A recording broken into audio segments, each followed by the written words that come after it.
In this episode, I'm sharing my passion for Jungian film theory. I've been wanting to incorporate my thoughts about the deeper meaning of movies into my Dose of Depth podcast. And I guess my recent viewing of the movie Poor Things pushed me over the edge of procrastination. I couldn't think of a better person to have this conversation with than my friend and former colleague, PJ Deborah. He's one of those friends that you can chat with for hours and wonder where the time has gone.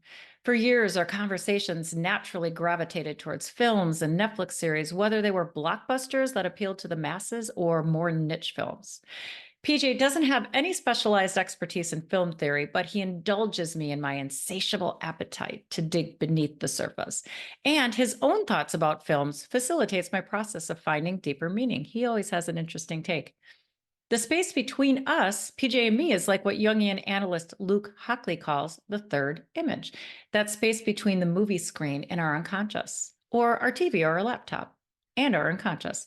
This space is where our unconscious grabs film images that are relevant to our personal psychological journey and offers clues about what's beneath the surface of the collective unconscious, too.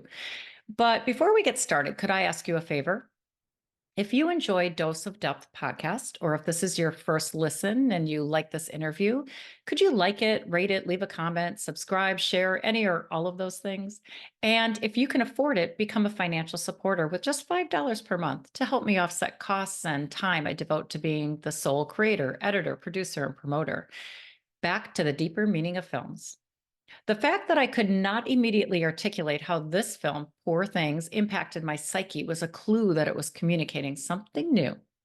I suspect the movie might prompt new understanding and new versions of archetypal energies that are seeking to escape old, stagnant, conventional ideas. Before I bring in PJ, I thought it would be helpful to share three Jungian concepts related to finding the deeper meaning of films. The first is C.G. Jung's discernment between psychological and visual art. There are movies that are straightforward in their intent and the way they are received, and there are others that have an unexpected impact. Those are visionary. When there are intense negative and positive reactions, this is a clue that something new is seeking to be understood through reconciling perceived opposing ideas. The second is the concept of the third image, which I mentioned earlier, the space between the screen or the laptop and the viewer. It's a kind of playground for the images on the screen which reach into the psyche and unconscious of the viewer. And there's an impact on the viewer that might result in a new insight that is personal in nature or that one can see playing out in the collective. The last concept has to do with Jung's idea about the difference between symbol and sign. A sign is an image for which there is an established and agreed upon meaning, but a symbol communicates something mysterious that's not ready to be articulated through the mind and in words. The film Poor Things continues to impact me in a symbolic way, meaning I'm not sure what it is that's trying to be articulated yet. I just know it's something new and important. So, with that background, let's get started. Welcome, PJ. Welcome to Dose of Depth podcast. Really excited to be here. Thanks for asking me to come.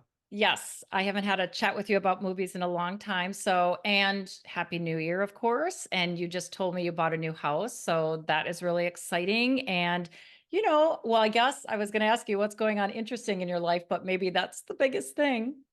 Yeah, so I love a project, and so one of the reasons why I was so excited to have a house is that it's filled with projects. So yeah, it's been about a month and a half, and I spend most of my days kind of shuffling around like a zombie, just looking for little tasks to do and things to explore in the house. And I'm quite a nester, so yeah, any opportunity to decorate or kind of think it through or envision something, yeah, it's been really fun. I love it. Good. Well, in the intro, I explained to people that we're friends and former colleagues, and that we used to have just these like amazing, well, to me, they were amazing conversations because there's not a lot of people who I can have the kind of conversation about films that I can have with you. So I was just wondering, like, where did your interest about films come from? And you just told me that you listened to a podcast about adventure films, and like where did that come from? And are your friends like you, or do you have to seek out particular other people and find your own tribe to talk about films the way you want to? Sure.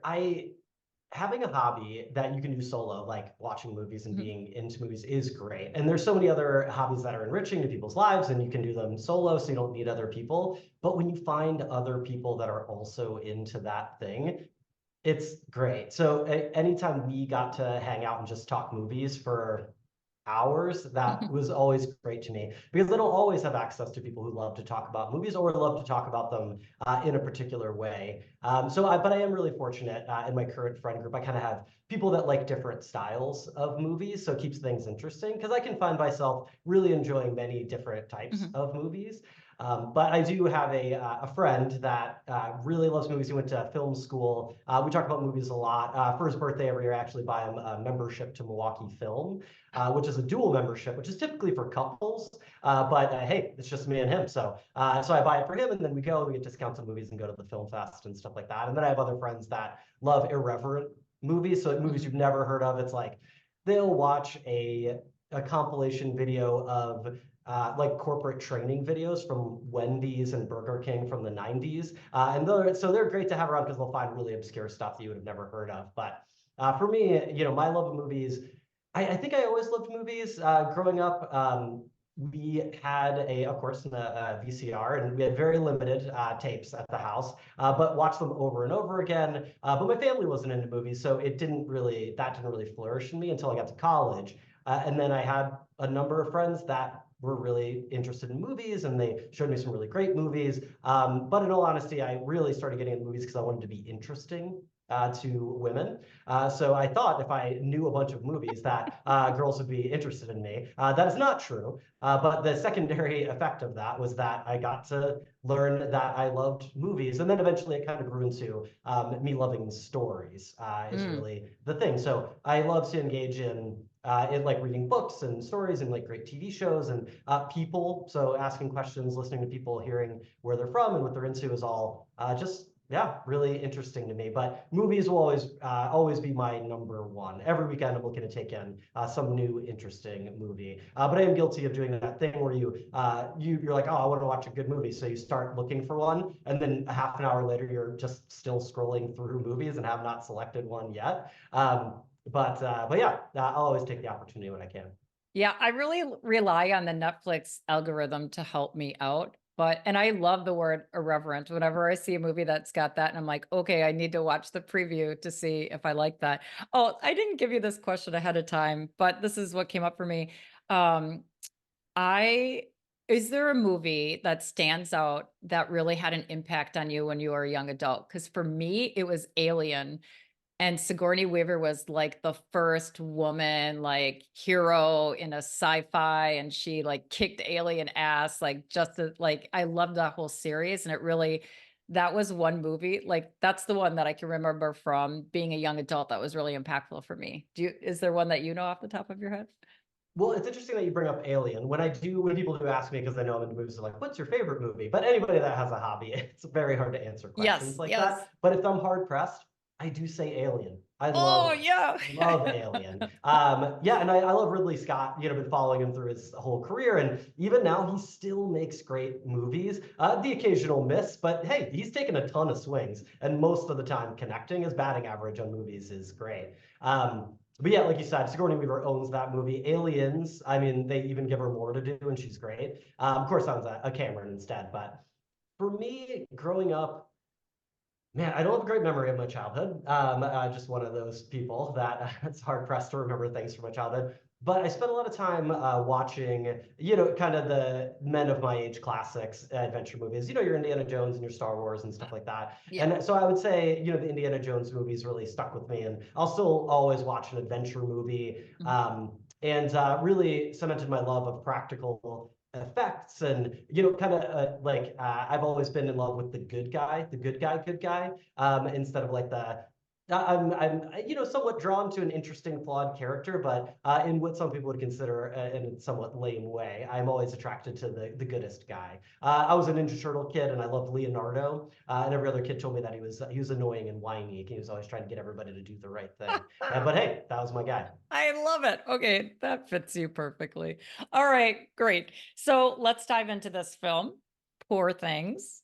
And I just want to read that here's a couple of ways it's described. And it's like, Really, just they always are very surface level, of course. But so, quote, the incredible tale about the fantastical evolution of Bella Baxter, a young woman brought back to life by the brilliant and unorthodox scientist, Dr. Godwin Baxter, who's played by Willem Dafoe, who's awesome. And then the other description is under Baxter's protection, Bella, who's played by Emma Stone, and she's already won a Golden Globe, is eager to learn. Hungry for the worldliness she is lacking, Bella runs off with Duncan Wedderburn, great name, Mark Ruffalo, so amazing, a slick and debauched lawyer. He takes her on a whirlwind adventure across the continents, and free from the prejudices of her times, Bella grows steadfast in her purpose to stand for equality and liberation. So I go ick at those descriptions, but on the surface, that's what they are. So I, of course, coming from a depth lens, think there's so much going on beneath the surface. And in the end, to me, it's touching on that we are at a time where there is death of stagnant beliefs and systems which control the feminine in women and men. So I see this shift in the conversation that, women have not only been harmed by patriarchy, but men have as well. And they have a wounded feminine and masculine as well. So this film for me is about the rebirth of the feminine in women, which, when truly liberated, frustrates and prompts reconnection with the feminine and growth of a healthy masculine in men. So later on, we'll talk about Mark Ruffalo's character. I love him. And since the feminine and masculine have, this is just in my opinion, have been defined and controlled by patriarchy for so long, we really don't know what it means to be naturally feminine or masculine. We just don't know. And in the film, we see a clean start within the context of a scientific process to watch the natural unfolding of this reborn feminine. So those are just kind of my thoughts, like overall, what I was seeing in the movie. But I'm curious about what you think is going on. And also, you're of a different generation. And one thing I really always appreciated about you is that you never let men off the hook. I think I have like more empathy for bad men than you do. And I just love that. So just go wherever you want with your opening thoughts about the movie. Sure. I loved the movie. I was very excited for the movie. I'm not sure. Have you seen The Favorite? Mm-mm. So it came out, I think, like 4 or 5 years ago, but it was this director and Emma Stone's, I think, first collaboration, and it was incredible. When I couldn't believe it when I saw it, just how great it was, and the performances were amazing. It looked amazing. And so this was actually my most anticipated movie of the year. Mm. And yeah, as superhero movies are slowly dying, and the movie industry tries to figure out what people want to see, this was the thing I was most excited to see. Just a really, creative, Mm-hmm. just man, experience in the theater. And I think the first thing that stands out to me about the movie is Emma Stone. She's great. She's always been great. In the kind of early career stuff where she's doing a lot of comedy stuff, just straight comedy stuff, she's awesome. She's always been great. And as she's like gotten older and evolved as an actor, just like really taking on complicated stuff. And I think top to bottom, she is an amazing performance. She was, Physically, emotionally, she's awesome. yeah, she was also great in The Help. Oh, I never saw The Help, actually, Oh but my I gosh, mean, I'm sure she was great in it. that's the first movie I saw with her in it, and that's a Mhm. long time ago. So, and that is like it's a serious movie, but also like has a sense of humor in it as well, even though it's about this awful Jim Crow time. So, oh, you're Yeah. gonna want to watch that movie with her in it. She's fantastic. Yeah, I'll have to take a peek. And it's I think what really is on display in this role for her is that she is playing Bella at all these stages of her development, and Stone is great and believable at every single stage of it. Where sometimes actors will take on roles like this, and there's parts that they're good at and other parts that they're not. She was great throughout the whole thing, and it's. I mean, I think her creative presence is throughout it. And she was producer on the movie as well. And the director Yargos, I think, Lanthimos, I think is the director's name. Yeah. But yeah, they seem to really have a creative language together, and yeah, it was just awesome to see it on screen.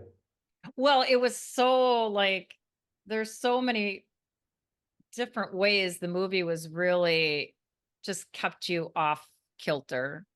Hmm. And there was always this combination of feeling, for me, feeling disturbed and also like, what's going on here? Oh, And I, the first 15 minutes of the movie, I was like, oh, I hope it's not this the whole time because it right, was right. it was so like I was like, whoa, just like what is It was happening? weird. But I guess in reflection, I guess maybe that was just the view of Bella's worldview at that moment. I mean, essentially, starting from zero cognitively and just like taking in the world and all the stimuli and figuring it out and stuff like that. And then yeah, there's early parts of the movie that are really disturbing but funny at the same time, which I always love a disturbing funny moment, like Yes. when Bella's stabbing that cadaver right in the eye, Yes. just decides to do that. Yes. Like something that a small child would do, and you'd be like, that's really disturbing, but they're not really disturbed. They're just don't have a lot of experience in the world. They don't feel like this is odd in any way. Right. I mean, it's really effective because, of course, for me, this film is about death and rebirth of this literal woman because, well, don't want to say too much, but like it's literally, but then it's also symbolically. So when we go through a psychological death and rebirth, that's what it's like Mhm. to a real transformative experience is really undoing and being dismembered and then relearning and re-experiencing, and it's really messy. And so that's what I find really interesting about her character is that she's this grown-up body and yet is learning from scratch. Yeah, It's and kind of disturbing and yeah, and it's interesting. yeah, and one of the things that I was just like that whole element of it and the Frankensteiny kind of like starting from zero, but like physically and like the cognitive potential is all there to be like an adult person. So then it's like as like a child's like growing and learning and developing, along the way, a child has like so much conditioning from the world on how to feel about things, how to interact with the world. They're somewhat powerless. And so along the way, the patriarchy is like a smog that they're breathing in and is shaping how they feel about the world and how they interact with it and stuff like that. But Bella is, she has the ability right away, even though she has almost no world experience, to kind of determine how she feels about things and what she wants. And so she will be at times manipulated and then kind of experience it and then be like, nah, I'm not doing that anymore. And then just like bluntly moves on from it. Much to the chagrin of all the male characters in the movie because they try to control them in their own. And I love the male archetypes. I like wrote them all down just like how I described them. But the way that they, yeah, are just flabbergasted that they can't control her in the way that they thought because Bella's just so ready to shirk it off and live her life the Yeah. way that she wants to.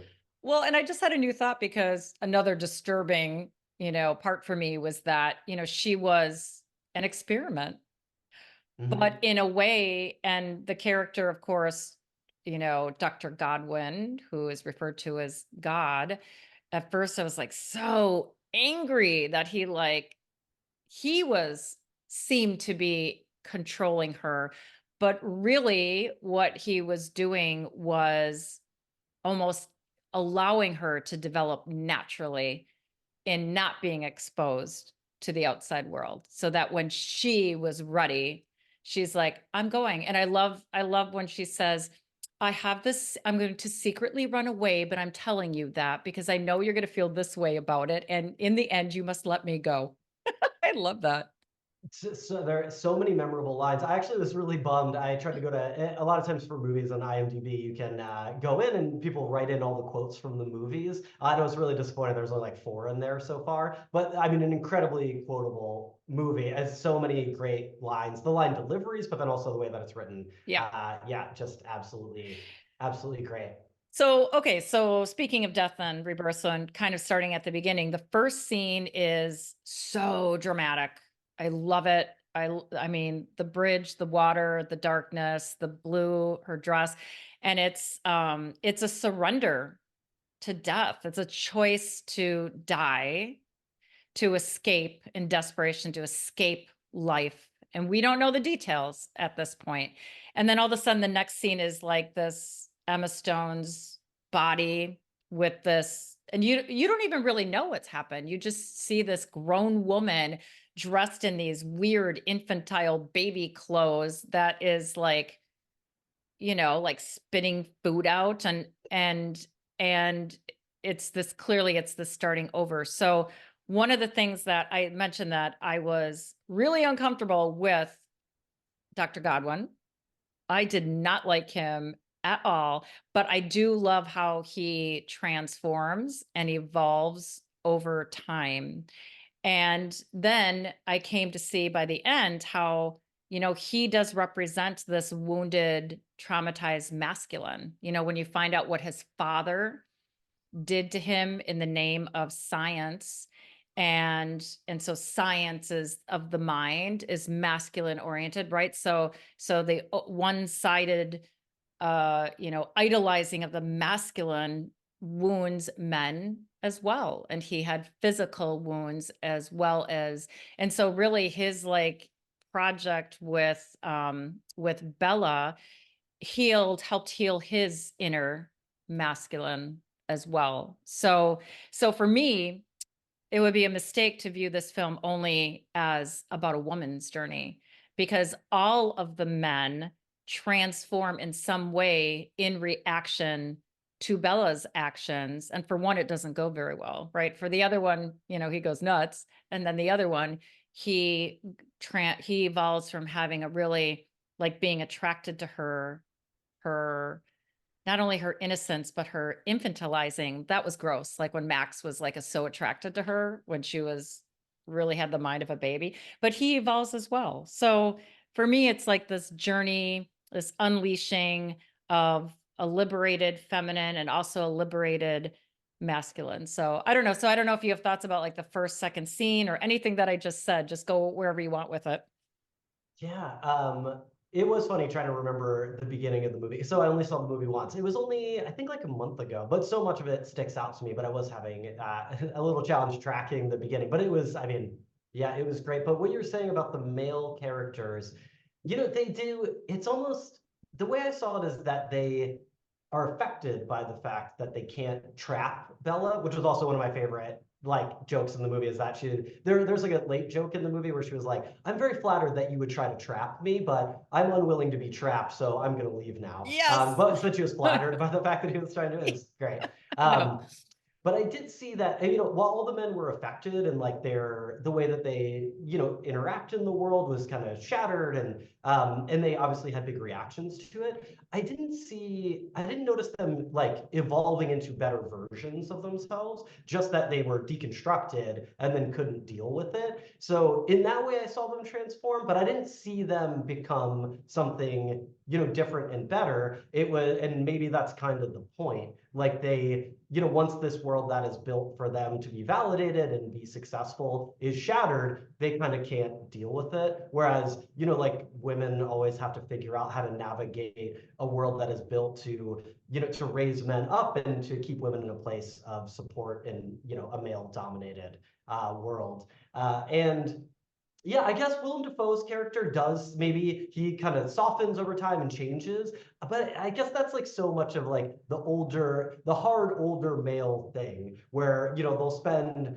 20 years old to 60 years old being this possibly destructive force in the world. And then when they get older, they're like, oh, well, I changed and I'm softer. And it's like, well, you already had 40 years of destruction and now you can kind of grip with this stuff. And, I'm supposed to feel some kind of way about your journey when I'm just like, I don't know. I guess this makes you feel better, but you've already maybe caused a bunch of damage. But like you said, I mean, he has like generational, maybe like a very obvious generational trauma situation happening that he was experimented on. And then he was doing that to others in the future, but then maybe came to grips a little more towards the end of his life. But yeah, even the other male characters, like, even the nice one, that he was maybe the worst to me in some ways, but Oh, well, this is what I love about you. Because you really hold men to account. So Willem Dafoe's character is very interesting to me. Like I said, I really hated him. Like like, who do you think you are making these decisions and treating this like human being as like just, a petri dish sample, and and you know, he he is wounded and he is a product of this patriarchal system, right? So I also talk about how when we seek to understand the underlying wounds, it is not to excuse the behavior at all. Like we can do both, right? Like we're wounded in different ways and we don't want to compare or compete on our wounds, but I think that in order for us to sort of reconcile this men, women, and whoever, everybody else that doesn't identify and they've already liberated themselves from those labels, gender labels, that we have to have understanding of sort of how we got here. But again, not to excuse the bad behavior. Like bad behavior is bad behavior, right? But like, oh, and then so Mark Ruffalo's character Duncan, he's interesting to me because of course he thinks he is a womanizer, clearly. He thinks he's all that.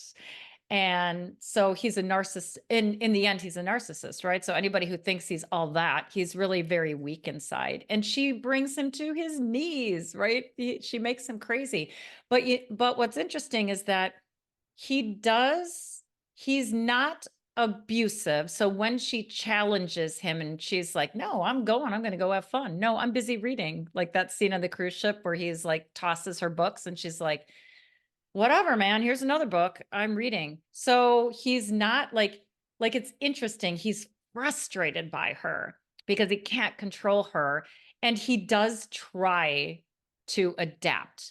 But in the end, he can't handle her, which is kind of like, that's my marriage. That's my 24-year marriage. It's like my former husband could not truly handle me. And so I needed to go. I needed to leave in order to grow. And there's that little dynamic there. And then Max, yeah, Max is like, he's gross. Like in the beginning, and this is, men are for some reason really attracted to like women as infantiles. They want to infantilize them so that they can control them. And of course, she leaves and says, I might come back, and marry you, but I got to go do this stuff first. I got to go be a whore first. I mean, everybody's got to, exercise that version of themselves. So there's that whole thing too. So, and then in the end, she comes back and she says this is another one of these quotes, like, I'm enjoying this practical type of relationship, which is like, I don't know if I'm ever going to get any passion with you, but after I've had all that, I'm ready to settle down now. And he's like, yeah, but wait, I think I have some passion in me. Mhm. Yeah, and his character, and maybe the reason why his character, and I think a great like all these actors did a great job, and I think it's Rami Youssef that plays Max, and Mm. I think the reason why that character like made me cringe so much is because I see my younger self in this character, and Oh, like so much of like young male like toxicity. Like yeah. you think often it's kind of like a Ruffalo kind of guy, like his character, but I think a lot of it actually is the like, I'm a young man who doesn't know how to like interact with women, or I seemingly women are not interested in me. So then I start demonizing women and I feel like they're the problem. And then I have kind of this like, woe is me, I'm great, you should be with me. And if you're not, like the world is not the way it's supposed to be in some way. And maybe that's not all represented in his character, but that's kind of Mm. how I thought about his character a little bit. Just the kind of like the cloying, kind of nice, I deserve a woman kind of mentality because I am so nice. And why would you be into this like, like jerk? But that's like a male perspective, not understanding that like Mark Ruffalo's character is interesting and Hmm. fun, and Bella will get to go on adventures with him, both sexually and just adventures in the world. So that is attractive, and there is a lot of validity for why she wants to be with him. But a person like Max he wouldn't understand that. He's like, he's a jerk. I'm not a jerk. So you should be with me. I don't understand why you would be with this person. And I just find that there's a lot of like toxicity in that as well. Oh, okay. I like your take. You're convincing me. I think I'm just too naive sometimes. And she does have to drug him, right? Yes, Right? yeah. There's so many little bits of the movie that are so great that I kind of can't remember. I'm so excited to watch it And then again. and then, Dr. Godwin God sees his body and he's like, yeah, go Bella. You do what you have to do, Bella. Those are the moments that I really liked. Dr. Godwin was when he was like, she is a free will human being.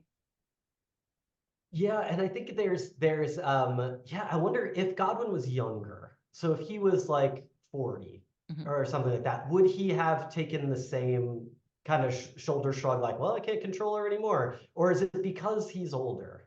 I don't know. No, I don't Ooh, know. Yeah. you have the generation thing going there. Yeah, and Matt, well, I like how you're talking about Max because it is the way it's presented is kind of a softer version of the emergence of something very toxic in our society, which is this limited, it's small, but this infantile beliefs of young men who are like, it's women's fault that Yeah. they can't attract women.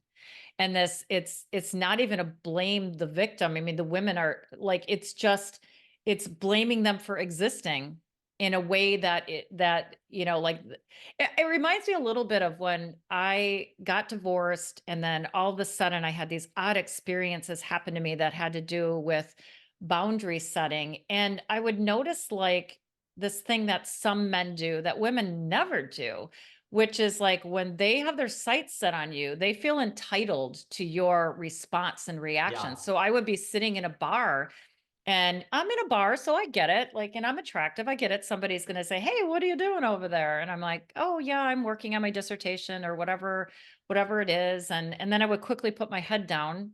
Hint, hint. I'm working. Oh, can I ask you a question? And then I'm like, okay, how many times do I have to do this before in order to be polite? So I love how they talk about polite society will kill your soul, right? Mhm. Because I don't want to talk to this man sitting next to me, but yet I feel as if I have to let him ask 3 questions. And then if he doesn't get the hint, then I have to say, you know what? I'm busy. I don't really want to socialize. And it was really hard for me. And you know me, I'm a confident person. I was like, but it's this politeness. And I thought I would never just try to keep getting a man who's not interested. Why would I want, right? And so I think like Bella even says that in the film at a certain point, like, why do you want to be with a woman who really, oh, to the general, who doesn't want to be with you? Like, what's that about? Yeah. Mm. So Yeah. I like your whole take on Max. I'm digging it. Yeah, and yeah, this like entitled male perspective to your time and your interest. And then also I think it's like a yeah, not seeing women as like a whole person or having agency, so it's yeah, you No, can just demand, it's yeah, like their existence is for you. right. They don't Yeah. exist in and of themselves. They don't really need you, honestly. And so you're like, how dare that happen to me? And Yeah, instead of, and yeah, go ahead. and then in that moment where men feel like wounded and hurt, then they'll rely on old tropes, and the woman becomes like the shrew or the B word, which I've tried to Right. eliminate from my vocabulary. So then, or the whore, or whatever it is, the like, just like then tear a woman down and like just kind of like make her one dimensional and evil in some way, just Yeah. because she's not interested Yeah. in you. Yeah. Well, thankfully, that unleashing has already happened, man. We're not going back into the box. Mhm. So what do you think about the quirky couple, Martha and Harry? And Martha's an older woman, and I love when Bella's like asks her about when's the last time she had sex, and she's like, yeah, I don't know, like 20 years ago, but now I'm more interested in what's between my ears. And then Bella's like, oh, but you do self pleasure once in a while, right? And she's like, yeah, I do what I need to, but I'm really interested in the intellect. And then there's Harry, and Harry is the cynic, so the philosopher and the cynic. And I love their contribution to the story. So I'm just curious about what you thought about those characters. Yeah, particularly Martha, you said her character's Mm-hmm. name was? Yeah. Yeah, I think that character is so important in any person's journey, but like maybe particularly a woman's journey in that, this is a woman who has existed in the world and has a lot of experience and can provide a lot of perspective. And so I think, people, to try to control people, particularly for women, is like trying to limit their exposure to other people, and so that their worldview can't be shaped in a different way and they can't decide that they could and should and want to feel different about things. So I do think that character plays an important role in like the overall story, so that Bella, it's not that she's changing how Bella feels about things, but helping her like evolve it. Like they're not telling her how she should feel about things. They're Mm-mm. just helping her like look at the world in different ways and from different directions so that she can just hone how she feels They're about things. they're really just exposing her to things. So up until Yeah. then, she hasn't really like read these books. And I love when Harry says, when Bella's like, we are going to have dinner. And Duncan, of course, has other plans. And Harry says, oh, so she's not allowed to be around other people, which is exactly what you're saying. Again, another kind of controlling what women are exposed to. And I really love the scene where, the symbol of the book, right, of knowledge, and she's soaking up this knowledge, and then Duncan's like, he just takes it out of her hand and whips it over the side, and Martha's like, here's another one, like, there's like, don't worry, here's another one, and eventually he just goes off all frustrated, like having a temper tantrum. Yeah, and it's such a great way to deal with a toxic person, to just not have a big reaction to it and just let him, because then instead of it turning into a fight where you're both on equal footing, that person is just a baby. And then they immediately feel that because you're not engaging with what they are trying to get you to do. Oh my God, that's so brilliant what you just said. This is why I love talking to you. So, I think one of the things that's going on in the world right now, of course, there's this climaxing, there's this regression, this climaxing of like these old, clinging on to these old thoughts and destructive beliefs and the toxicity and the return, more fundamentalism, all of that. And and then, there's always been this like desire for those people to project. Of course they're projecting, but that they get this pleasure out of triggering other people, right? Mhm. So this side used to call, people over here, liberals, left, snowflakes, and it's really like, well, that was a projection because of course they're the snowflakes. But all my experience, my last year on Twitter has showed me that is something going on for people who are triggered by that meanness, right? Like those things are mean, and the desire to control and take people's rights away. Yes, we get triggered. However, a triggered activist isn't an effective activist, right? Because there's something personal going on. So even my own experience kind of doing a couple of things on Twitter and dealing with a couple of interactions was that sort of triggering went away as I self-reflected about what is it, that why does this person have power over me because of their words. And this is just my sense that marginalized groups that in the past might have felt more fear and anger are in a way evolving and transmuting that into neutral emotions, and sort of fighting back in a way that they're not in the grip of the complex, the emotion, but they're able to see more clearly how to respond, how to counter this. Do you know what I'm saying?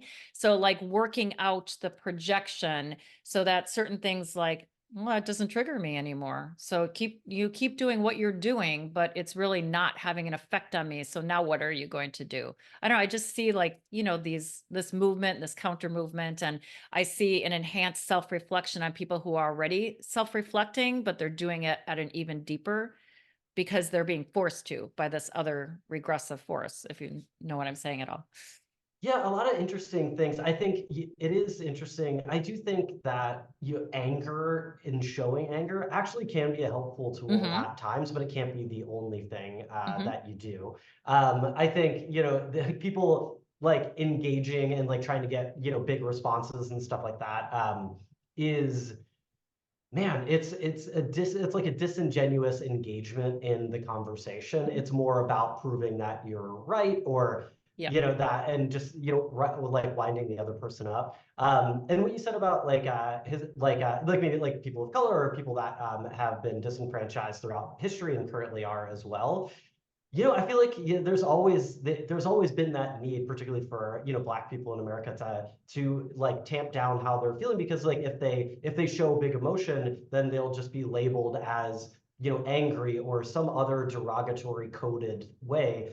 So, I feel like particularly people of color in America have always had to temper down or Hmm. be very, very thoughtful about how they engage in certain conversations. I mean, as far as like how it's evolved in recent years, yeah, not an expert in it, but yeah, I mean, obviously, there is an evolution, but always still a need to be guarded, or maybe can be more expressive. Yeah, I'm not sure. Well, what's interesting is that there are people, and I'm thinking about my African American friend whom I met, who is she is expressing the anger that a lot of people feel, but doing it in a really like an empowering way, right? So if there's anger and there's righteous anger.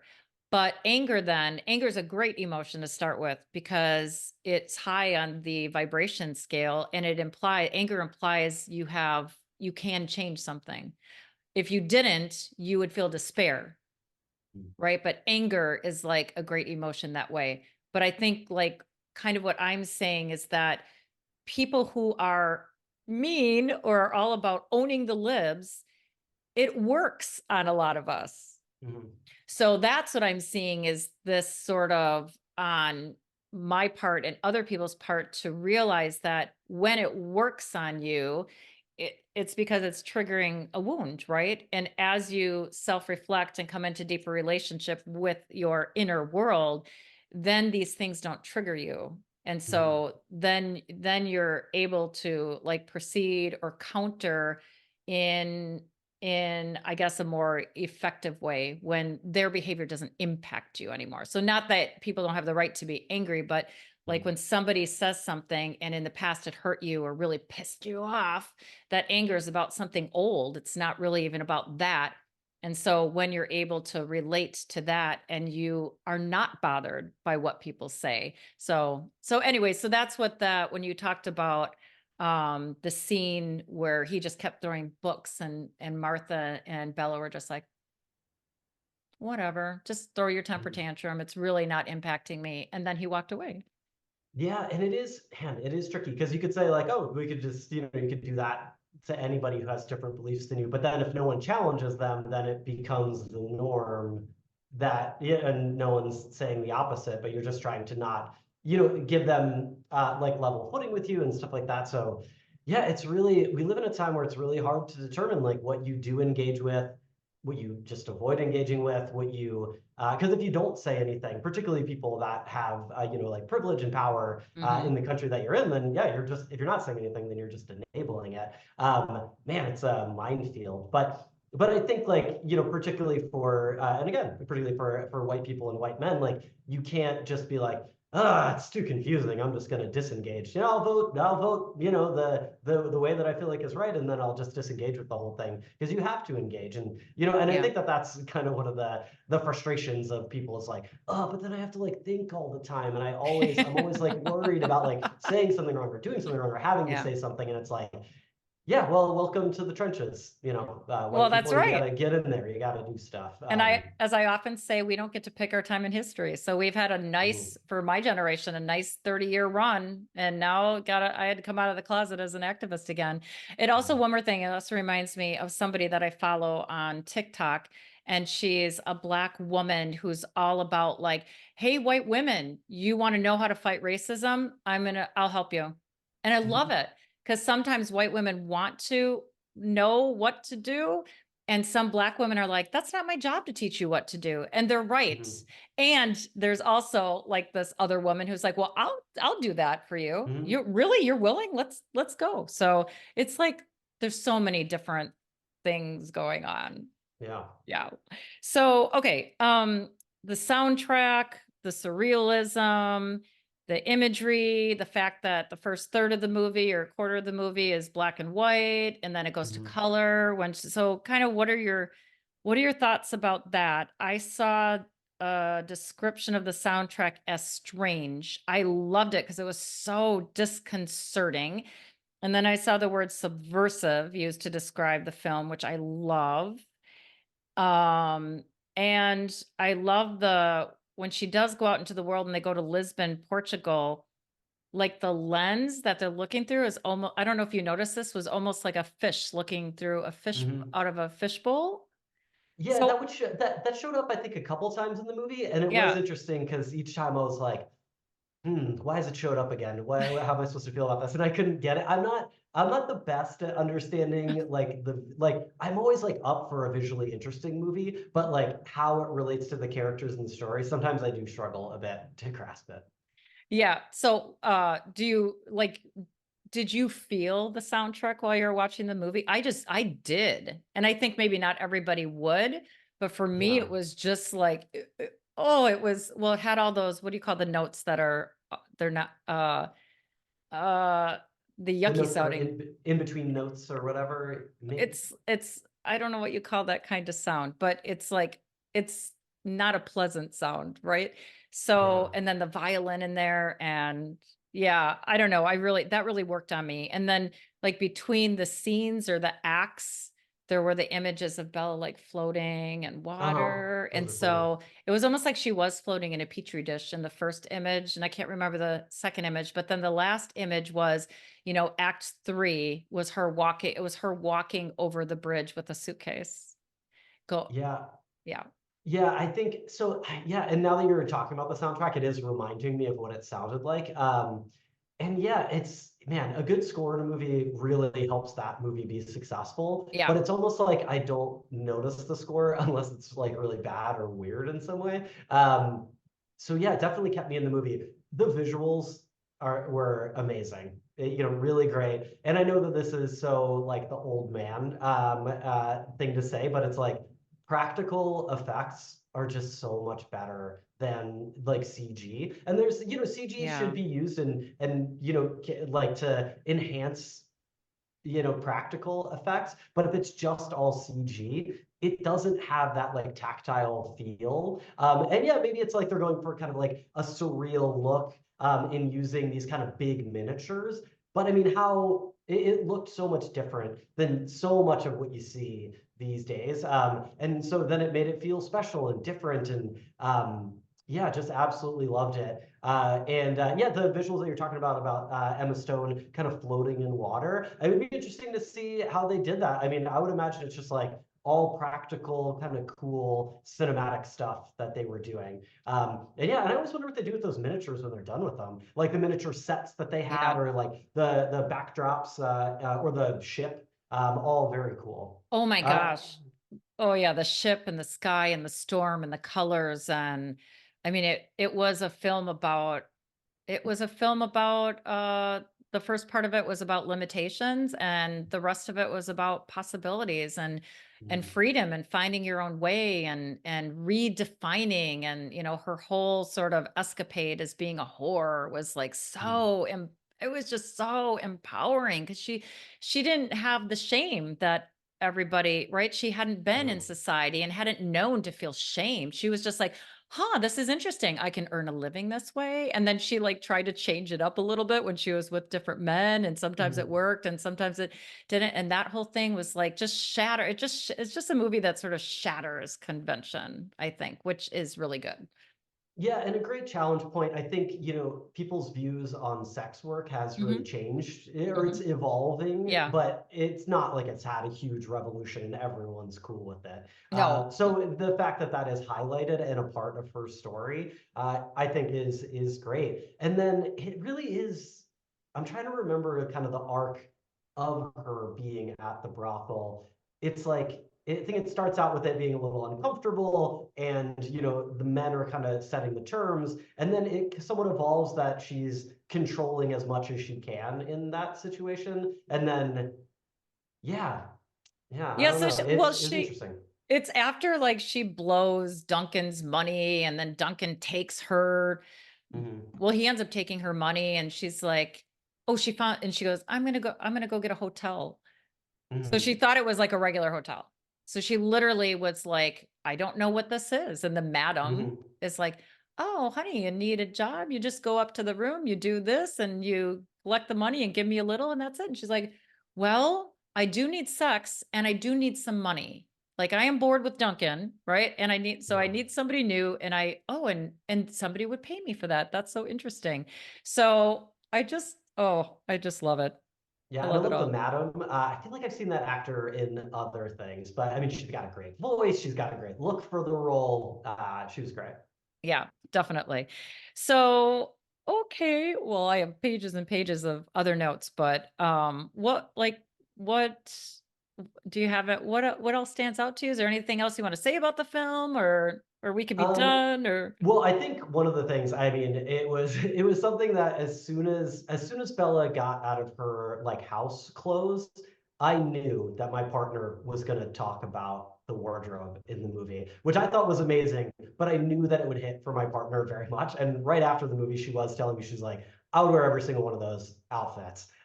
Just like the colors were great, you know, the proportions of different things, giant, absolutely giant shoulders, but then, you know, like I think they're got like culottes or something. I don't know the type of shorts that she was wearing. oh, once she leaves the house. Okay. Yes, when she leaves the house, she looked amazing. And actually, I loved that she was wearing like kind of a rich mustardy yellow a lot, which is one of my favorite colors. I actually have a sweatshirt that's that color, and I was going to wear it. It was dirty though. I'd Oh, spilled something on it, so couldn't wear it. But you know, absolutely loved the wardrobe. Did that stand out to you as well? oh, yes. What this was another thing that was just so disturbing to me though, was the first part of the movie when she is sitting at the dining table and I'm like, Rachel, what is she wearing? Hmm. It was this big, exaggerated, like baby clothing. Hmm. And so for me, that really represented this desire to not only domesticate women, but to infantilize them. So Yeah. here was this grown woman, and sure, she was like had a baby brain, but that doesn't mean that, you know, Dr. Godwin had to dress her in like, so she really was Hmm. like started as an object for him. And, you know, he Hmm. grew in his paternal feelings. You know, he describes how, especially when she leaves and he finds another victim and he's like, yeah, I just don't feel Hmm. the same way about Oh her. yeah. Right. So that clothing was just, oh, it just made me angry. It Hmm. literally made me angry. But then when she got out, and yes, she wore what she wanted to wear. Yeah, it was like a kid dressing themselves, and Yes, she nailed it. I thought she looked great the I whole love time. it. And imagine being the costume designer for this movie, and they're like doing the consultations, they're like doing the drawings and stuff like that, and they're like more, bigger, Yeah. like hyper real, like stuff that is almost something that a person in our world would wear, but not quite. It's, you know, more than that. Yeah, it must have just been so fun. Yeah, definitely. Well, cool. All right. Well, time is up. So, I loved this conversation. I hope my viewers and listeners will love it as well. And if you would like to come back to talk about another movie in maybe a couple of months, that would be awesome if you enjoyed it too. Sure. Yeah, very much enjoyed it. And I would say if people enjoyed this conversation and if they went out and saw the movie, I would really encourage people to check out The Favorite. It's a phenomenal movie. Same director, Emma Stone. It won a bunch of awards. It was up for everything that year, but a very great movie as well. I'm going to definitely going to see it. So, Mhm. all right. Well, thanks for being my guest today. Thanks for having me. You're welcome. I hope you enjoyed my conversation with PJ Dever, a friend and former colleague who loves talking about movies as much as I do. It doesn't matter that we have different lenses. In fact, it makes it richer. Maybe you can relate to our passion for discussing movies and Netflix series, but all your friends think you're a little too nerdy, or maybe they just don't see what you see. It's interesting that the invention of the moving picture coincided with the field of psychology starting. Could it be that the collective unconscious was prompting us to reflect about ourselves? Certain films really worked me over during my midlife unraveling and reconstruction. I'll include links to some of these articles and films and one more thing, if you enjoyed this interview, please like, subscribe, and share. And also support my production of free content as a financial monthly supporter for $5. Until next time.